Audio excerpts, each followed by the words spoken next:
Siap? Oke. Pak Sis, selamat pagi.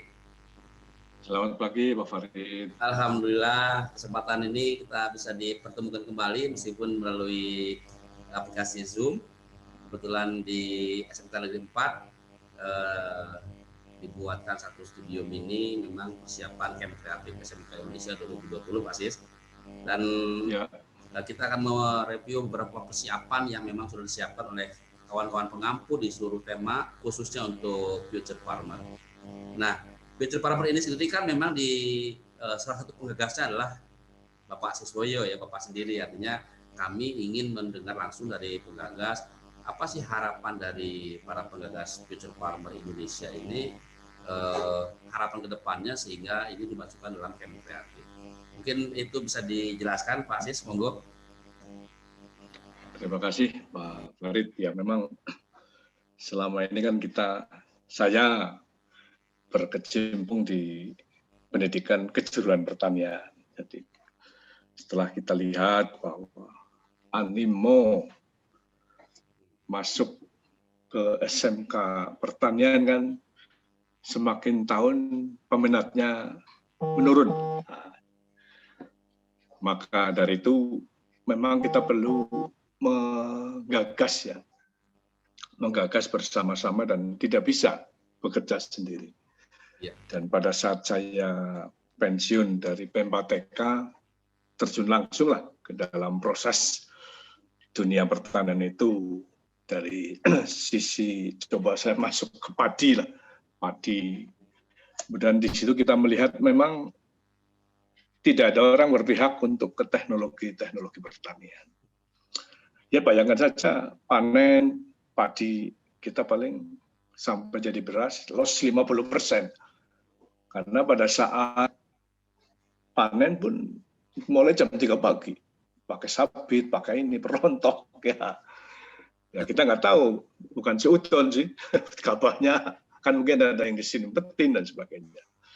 Ya dari situ saya mencoba inputannya kan saya tekan, kalau jerami kita tukar dengan tai sapi, ya bisa ada lebih tapi kecil. Dan dari situ kita coba ke benih ikan, ternyata persentase perolehannya dan waktunya lebih baik.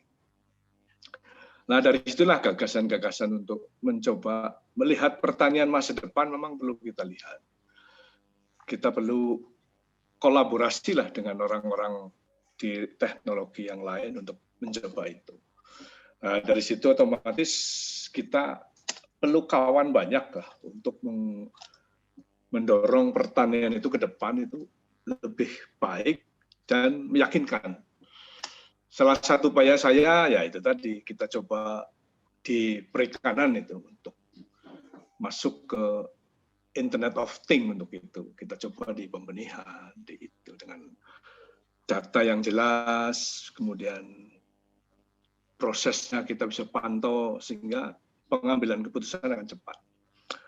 Maka dari itu kita mempunyai gagasan Future Farmer itu supaya anak-anak bisa melihat pertanian itu ya tidak kotor, tidak belepotan. Dan kita harus membuktikan kepada anak-anak bahwa usaha bidang agribisnis itu ya menguntungkan. Nah, ini kan kalau lihat petani sekarang kan ya rugi, kemudian tidak kaya. Nah, ini kan.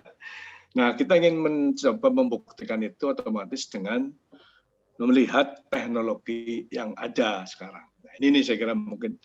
Maka dari itu kita harus berani melempar kepada masyarakat tentang Future Farmer Indonesia.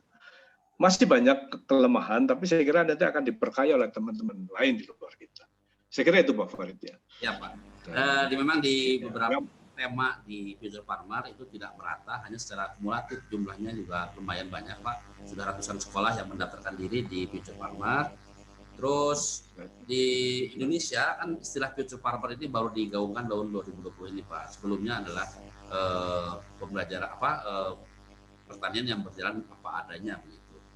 Langkah konkret Pak selain di camp kreatif, mungkin dari pihak pemerintah Bapak mungkin di Pempa-TK atau di balai besar itu ada program-program lain yang bersinergi dengan SMK Pak.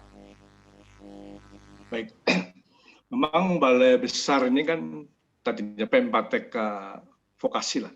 Ya. Itu pun sedang akan kita revitalisasi. Revitalisasi dalam arti bahwa mereka pun juga harus mulai aware bahwa SMK sudah di depan itu. Nah, karena hampir 10 tahun mereka kan di bawah Direktorat Jenderal GTK, agak jauh dengan vokasi. Nah, ini saya kira juga langkah ke depan. Saya kira kita peta inovasi pun akan berubah ya.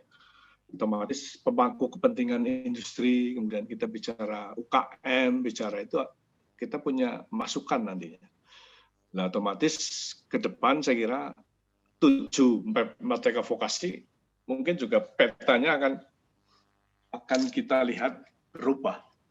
Dalam arti mereka juga harus membaca teknologi yang ada. Ya, betul. Karena tidak bisa lepas dari teknologi. Fokus kepada pendidikan vokasi. Ya. Baik, Mas Sis.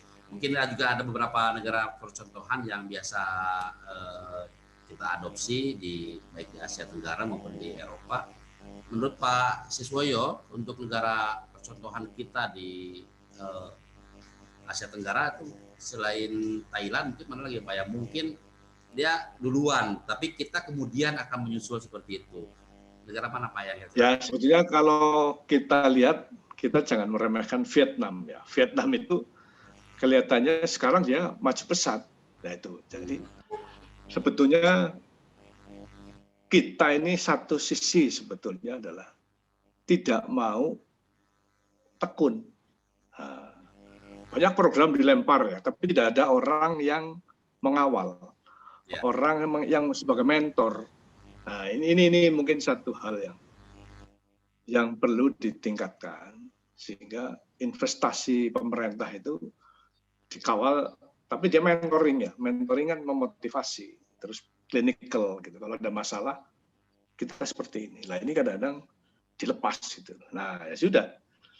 Nah saya kira Vietnam kita perlu belajar etosnya ya, semangatnya kenapa dia bisa pesat seperti itu. Korea seperti itu. Ya. Ini saya kira selain Thailand ya. Jadi ya kemarin kita kumpul di Thailand lah. Kita lihat sebenarnya sederhana sih. Dream-nya mereka sederhana. Do it ya. Jadi lakukan dan dicatat itu. Kemudian di-improve. Kontinuitas itu sebetulnya yang kita itu kalah. Gitu. Kita kadang-kadang kepengen pencitraannya dulu. Ya itu ya kadang-kadang. Jadi nggak jadi itu menurut saya gitu. Ya itu aja Pak Farid ya. Sebagaimana kita ketahui Pak, Future Farmer yang kita ikuti kemarin di Thailand itu kan memang bukan yang pertama, itu udah yang kalau nggak salah ke-23 Pak ya kemarin. Artinya unitas program mereka di bidang pertanian kan luar biasa. Dari tahun 23 tahun ke belakang mereka sudah bicara pertanian dan sampai sekarang juga masih diamati langsung oleh Ratu mungkin kalau di sana. Dan tahun besok katanya ada lagi, artinya memang kontinuitas itulah yang paling penting Pak ya. Kontinuitas, iya, kontinuitas dan motivasi ketekunan. Itu pasti saya. Ya, konsisten lah. Ya. Sebenarnya Future Farmer di Indonesia sudah dicanangkan di SMK Petang itu Bali itu. Saya lihat di browsing mereka disupport oleh Bank Indonesia kalau nggak salah di Bali itu. Jadi memang suatu saat mungkin kita juga perlu dialog dengan kepala sekolah SMK Negeri Petang Bali itu pertanian juga itu. Iya. Jadi mungkin perlu diwawancara juga kapan-kapan. Siap. Kuncinya menurut saya itu tadi tekun, sustain, jadi tidak cepat puas gitu itu.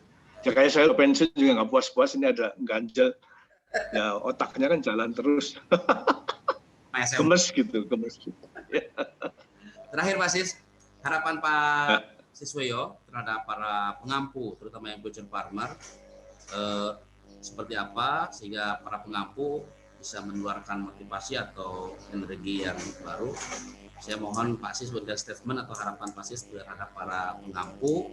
Sebagaimana kita ketahui ada 6 pengampu di SMK di KSI Future Farmer Indonesia. Ada perikanan untuk ikan koi, ada ikan lele, ada neon, juga ada budidaya rumput laut, cacing sutra, dan terakhir ada juga dengan aquascape. Harapan saya pasti memberikan statement tentang harapan pemerintah terhadap para SMK pengampu ini. Silakan Pak Sis. Ya, saya sederhana saja. Ini adalah awal ya. Kalau saya kan selalu pecah telur dulu, kita mulai. Sempurna kan sambil jalan. Jadi saya salutlah, bangga kepada para pengampu. Tapi nanti maksud saya setiap habis event itu kita coba evaluasi. Kurangnya di mana. Itu penting itu. Kemudian kira-kira ke depan inovasi apa lagi yang kita itu. Saya kira itu, jadi jangan patah semangat ya. Karena menurut saya orang kreatif itu kan karena dia cinta. Nah, ya kan? Senang. Kalau senang dia selalu ingin tanya, kenapa begini, kenapa begitu. Tapi kalau nggak senang ya sudah. Apaan sih ini? Nah, itu. Nah, jadi para pengampu ini saya harapkan adalah orang-orang yang cinta terhadap pertanian, cinta kepada profesinya. Itu. Ya kayak saya kan juga kadang-kadang ngapain utak-utik ya, karena cinta itu tadi. Kan kalau udah cinta kan segalanya kan. Nah, jadi kepada para pengampu belajarlah mencintai profesinya, mencintai inovasinya. Insya Allah nanti akan ditunjukkan jalan itu. Kesulitan orang kita kan tidak pernah berani mengambil keputusan. Nah, jadi saya selalu belajar kepada filsafat Nabi Musa itu. Pada saat dia membawa umatnya di tepi laut dikejar Fir'aun kan, turun wahyu, pukulkanlah tongkatmu. Jadi pukul, ya ada jalan. Nah kalau tongkatnya nggak dipukul di Lamodi saja ya nggak akan ada jalan kan itu. Nah itu adalah analog para pengambil kebijakan itu juga harus berani mengambil keputusan. Ada jalan walaupun Nabi Musa setelah di depan keluar dari laut kan juga belum selesai masalahnya kan. Nah, itulah hidup. Jadi, kepada para pengampu pukulkanlah tongkatmu, ingat itu aja. Nanti ada jalan itu, yakin aja itu. Nah, jadi happy nanti kita. Nah, tapi kalau nggak dipukulin ya sudah. Tongkatnya bagus tapi dipegangin doang, cuman dilamodin itu, ngapain itu? Nah itu. Apa ya? Saya kira itu, Farid ya. Percaya diri, kemudian selalu ingin tahu. Terima kasih motivasinya. Inti dari pembahasan kita hari ini adalah bagaimana konsistensi, ketekunan, juga inovasi, kreativitas itu yang menjadi daya gerak kita para guru SMK untuk memajukan SMK. Ditambah kita memang harus lebih mencintai apa yang terjadi, apa yang sudah kita kerjakan saat ini. Terima kasih Pak Sis atas waktunya. Mohon maaf kami sudah mengganggu istirahat Pak Sis. Ini sudah jam dan kami undur diri dulu dari Pak Sis. Semoga Pak Sis sehat selalu. Amin. Terima kasih. Baik. Salam kepada teman-teman pengampu. Semangat ya. Kita dengan Pak. Insya Allah ada jalan keluar. Harapan-harapan kami, harapan Pak Sis sebagai pendiri Future Farmer semoga bisa kita laksanakan, semoga bisa kita aplikasikan melalui paling tidak kegiatan kreatif, sehingga apa yang menjadi harapan pemerintah tentang Future Farmer atau pertanian masa depan Indonesia bisa tercapai. Demikian, terima kasih. Salam dari saya. Assalamualaikum warahmatullahi wabarakatuh. Waalaikumsalam warahmatullahi wabarakatuh.